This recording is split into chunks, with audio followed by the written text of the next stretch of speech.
สบายดีทุกท่านมื้อนี้เราจะมารวมเกี่ยวกับการเขียนสูตรและอ่านชื่อของธาตุผสมซิโกอันการคำว่าซิโกอันการอยู่นี่ก็หมายถึงพวกตระกูลของอันการแต่ว่าเป็นวงแหวนเนาะเอิ้นว่าซิโกฉะนั้นในสูตรรวมของมันก็คือ CN2N แต่ค่าของ N เริ่มแต่3ขึ้นไปตัวอย่างเป็นวงแหวนเนาะอันนี้สามเหลี่ยมวงแหวนน่ะค่าของ N เท่า3ตัวนี้เนาะก็คือแม่นอ่านว่าโปรปานแต่ว่าย้อนเป็นตระกูลของซิโกเป็นวงแหวนเราใส่ซิโกข้างหน้าแล้วก็โปรปานลงท้ายด้วยอนุกรมของอันการหั้นเนาะตัวอย่างต่อไปอันนี้ก็มันซิโกบูตานเนาะในกรณีที่ว่าบ่มีกิ่งแต่ถ้ามีกิ่งมาจับตัวอย่างถ้ามีกิ่งมาจับหรือจุเปลี่ยนมาจับเราต้องอ่านแนวใดคือแล้วตัวนี้ก็คือเราจะอ่านกิ่งขึ้นก่อนหรือจุขึ้นก่อนคลอโรซิโกบูตานนี่ตัวนี้ก็มีกิ่ง2อันฉะนั้นตัวนี้ต้องหมายเลขเพื่อกำหนดจุว่าตำแหน่งที่เท่าใดต้องหมายจุบอนที่ใกล้เลขน้อยที่สุดเบิ่งจุเปลี่ยนเนาะ1 2 3 4ฉะนั้น1กับ3นี่ก็แม่นจุเปลี่ยน 1,3 ดีเมทิลซิโกบูตานเนาะแต่ต่อมาตัวนี้นี่ก็คือกันมันจุติดกันจังซี่ก็แฮ่งง่าย1 2 3 4ฉะนั้นที่อ่านก็1 2ดีเมทิลซิโกบูตานอันนี้ก็เป็นการอ่านชื่อและเขียนสูตรของธาตุผสมซิโกอันการและมาตัวการเขียนสูตรและอ่านชื่อธาตุผสมซิโกอันแกนอันแกนก็มีสูตรรวม CN2N-2 ซึ่งค่าของ n เริ่มแต่3ขึ้นไปตัวอย่างคันว่าเรื่องอันแกนนี้มันต้องมีพันธะคูณหรือพันธะ2ฉะนั้นพันธะ2นี่มันจะออกเสียง N คือ3ตัวกักบอนจังซี่มันจะอ่านซิโกโปรแปนเนาะตัวอย่างต่อมาอันนี้มัน CJ ก็คือซิโกหยังซิโกบูแตน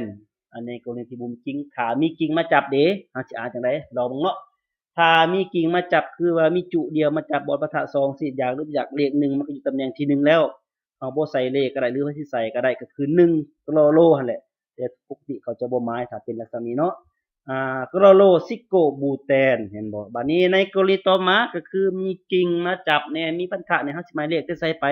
ให้เลือกพันธะ2เป็นหลักเบิ่งได้พันธะ2เลขก็ใกล้พันธะหั่นเป็นกิ่งที่สำคัญตัวอย่างหมายเลขตั้งแต่บนพันธะ1 2 3 4ฉะนั้นเวลาอ่านต้องอ่านจุดเปลี่ยนขึ้นก่อนเนาะอ่านจุดเปลี่ยนขึ้นก่อนคือ3กับ4นี่ดีเมทิลมี2อันคือกันแล้วก็ซิโกก่อนสิเอิ้นว่าบูแตนต้องมีซิโกก่อนต่อไปตัวนี้ง่ายเนาะพันธะก็อยู่เบื้องเดียวกันกับจุเปลี่ยนฉะนั้นเฮาก็หมายเลข1 2 3 4ฉะนั้น1 2ก็ดีเมทิลซิโกบูแตนเนาะอันนี้แม่นการเขียนสูตรและอ่านชื่อของธาตุผสมอ่านแกน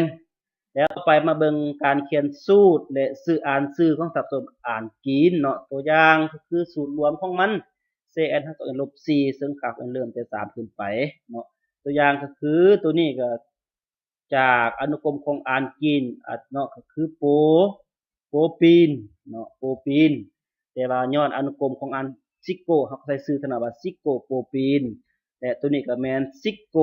บูตีนอันนี้ก็เลยบ่มีจุมาจับแต่ถ้ามีจุมาจับไปเบิ่งต่อไปมีจุมาจับอันนี้เฮาก็ต้องหมายเลขเบื้อง